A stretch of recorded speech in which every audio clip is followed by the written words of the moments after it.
Hello, fellow warriors.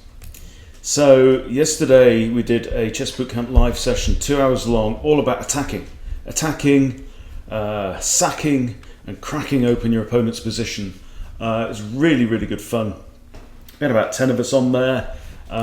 You can see it because we've shared it to YouTube publicly this month as an advertisement for Chess Bootcamp Live. Come and join, $49 a month, and you get 4 2-hour sessions.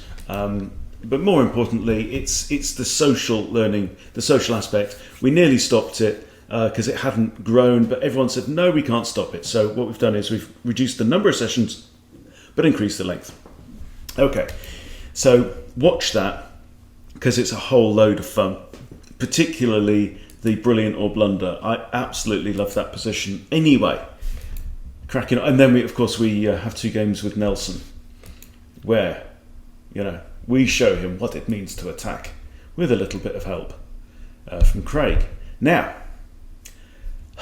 something must have sunk in because this is an absolute beauty. Okay, so I'm going to share a game with this 32 moves, and without further ado, let's go. We have a Scandi.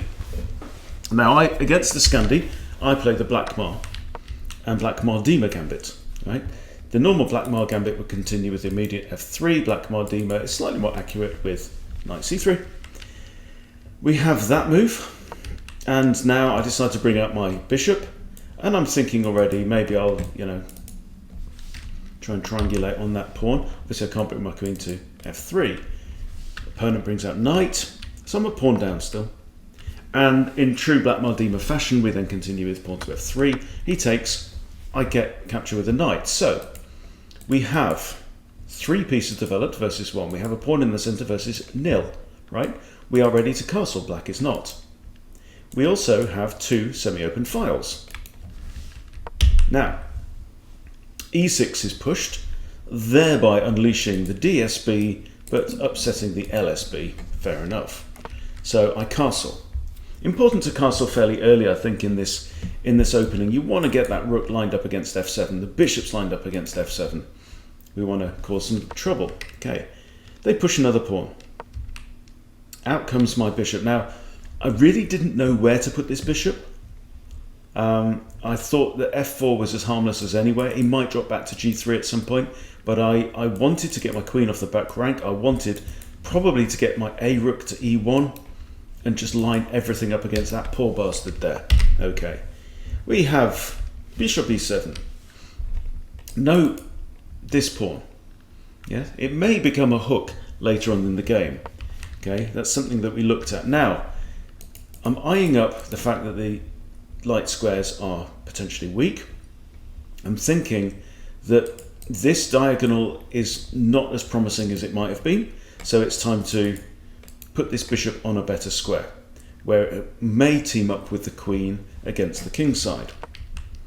He brings out his other knight, so quite useful when you're anticipating a castled kingside attack to double up your other knight. However, it does mean this light square bishop is now crying into its soup. Okay, I come after his knight. He decides not to trade but wants to hit my dark square bishop. Do I want to give up this dark square bishop? I mean, I could send him here, potentially, could get kicked back. I decide I don't want to lose the bishop, so I just drop him back to g3, where he's now on a defended square and out of reach of the horrible horse. Other horse comes to f6, and I decide to centralize this rook. Okay, so defending the knight. I'm also thinking maybe at some point we might get a rook lift. We shall see. Bishop comes here. Do I want to trade bishops? No. Okay. In fact, I played this move without thinking. I didn't look at my opponent's last move at all. I decided to play c4, grab some center, annoy this knight. He trades. Fortunately, I have a knight on e4 that can recapture. Okay, right. The fun hasn't started yet. This is just the preamble. Okay, now he comes in and has a poke at my light square bishop. Again, I like this bishop. I want to keep it. Back to c2 he goes. Black finally castles. I left my queen to d2. Connecting my rooks, allowing this rook to come across to the d5 if it wants, but mainly attacking this knight. So it's a tempo move. Okay. We've got tension between knights. Do I want to allow him to capture me? That would force me to recapture with h. No, I take him. His knight moves. Now, this knight is not guarding this square. Okay, so what do we want to do? Queen up to d3. We had this conversation in yesterday's session. Am I expecting my opponent to miss the mate in one threat? No, that is not the point of the move. The point of the move is that I want to prompt a weakening defensive move. Okay, I don't expect him to fall to mate in one. Weakening defensive move, g6. So he's now moved h6 and g6. Okay, let's go on. Rook d1. Okay, knight now comes in to annoy the queen, but one aspect of pushing the g6 pawn, g7 to g6, is you always have to say what's the pawn undefending, and he's undefended f6, and he has undefended h6. So queen e3. So now I'm attacking the knight, and he's got a problem now. He really has a problem, right? If he brings the knight back to here, I can grab this pawn. But how does he defend the pawn? If he pushes here, I take it with a discovery against the queen, and the queen will probably have to come here or something like that. Is he going to push the g pawn? Again, that just looks ugly. So he sacks. He sacks on g2. Okay, I take, he pushes king. Okay, and now we're having to change attacking ideas on almost every move. Right, this is what I love. And when I'm playing well, it feels like these moves present themselves. You know, when I'm sucking, nah, not the same. Okay, and this move just felt natural.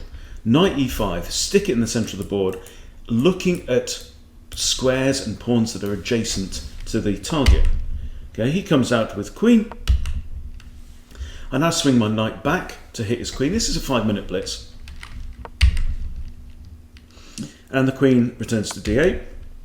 I now put my queen on e5, which comes with check. Okay, we have about 7 more moves. King comes to here.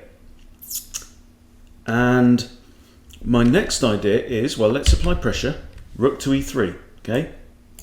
So there's threats. It's not an immediate threat, but every move I'm trying to introduce the possibility of something deeply unpleasant happening to my opponent. Okay. Now he plays b5. I felt that was slow. Felt like he was missing a trick here. Right? So, next thing. What do we notice? This pawn is pinned. The bishop is looking at the king. This pawn can't move. So, Harry, f8, h2 to h4.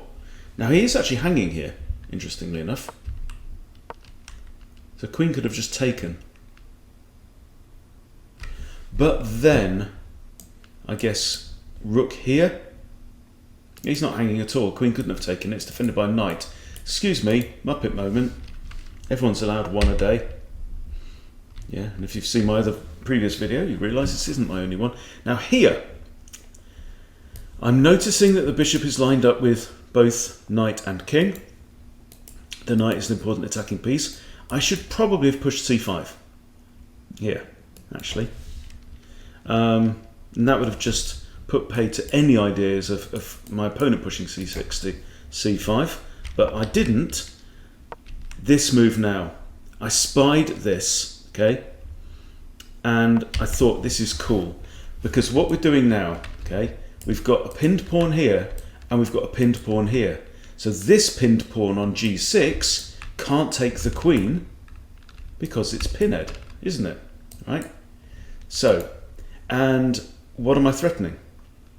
Well, I'm threatening, well, the next move that you will, I mean, see if you can guess. See if you can guess my next idea. Okay, he pushes and I have to counter push, which is a pain. But his bishop can't take because I'll just snatch it. So is his pawn going to take? Yes, his pawn takes. Right, stop the tape. What's Hunty's next move? What is my plan? What have I seen with 2 minutes still on the clock? The move I saw is, and I haven't analysed this, but I think it's 6e. Okay, knight g5 check. 2 pinned pawns. right? Look at these threats. Knight g5 check. The king is now going to be forced back, okay? He's got to go back to one of these 3 squares. But g7 seems to defend. I can't take on g6 because the pawn is guarding. And then my next move, I was very pleased with. Knight e6. Running in the family fork. Rook, king and queen all under threat. So the next move has got to be forced, doesn't it? Okay, and then they think it's all over. Okay, there's only one legal move, and bang, it is now checkmate. How cool was that? Right? Something's happening. I got my mojo back. Yeah, and I think I found a pretty rapid mate there. Let's have a quick look at the review. We're not going to analyse in detail, that's not the point. It feels like a Friday. Why does it feel like a Friday? It's Tuesday. Okay, 69.1 from me. Yeah, okay. Ooh. I was winning here. Yeah, this is the move I played too quick. Don't play your moves too quick. Right? That... he's put his bishop here. I had 2 attackers on it. Look at me, what a numpty. I should have just taken it with my knight, shouldn't I? Yeah, exactly. Yeah, got slapped with a fish there, didn't I? Like the Monty Python fish slapping dance. Anyway, so I blew that one. My opponent handed it to me on a plate. He was bending over and I missed it. Anyway, so this is all good. We come to here. And that's a mistake. The computer says, you muppet. That was a stupid move. What are you doing there for? What are you doing that for? And that's a miss. He should have pushed f5 here. f5 unpins this pawn, right? So this now becomes a normal pawn. So f5, and where, is my queen trapped? Is she actually trapped? I guess I have this move. I think that's probably best. Still. But then, yeah, okay. The queen takes. I take his queen, he takes mine. Yeah, has to be. And I'm, -2 materials now. Having said that, I have rook takes e6. The computer's telling me. So this isn't the end of the world. I'm actually slightly better. But opponent missed it. Right? He did have a resource. He did this instead. That's okay. Queen e5 was better, was it? Okay. Whatever. Fish. Takes. And that's the best move. Good. I was hoping for brilliancy. But you can't always have brilliancy. Oh, and that's a great move. The only good move on the board. Thank you. I'll take that. If it's blue. Blue is blue. And that's a mistake, obviously. Because now it's mate in 2. Bang, bang, bang. Good night. Thank you for playing. Back up to 1450 now in Blitz. Really want to get back up to 1500 and stay there if I can. But I thought that was just too good not to share. What fun. Thanks for watching. See you soon.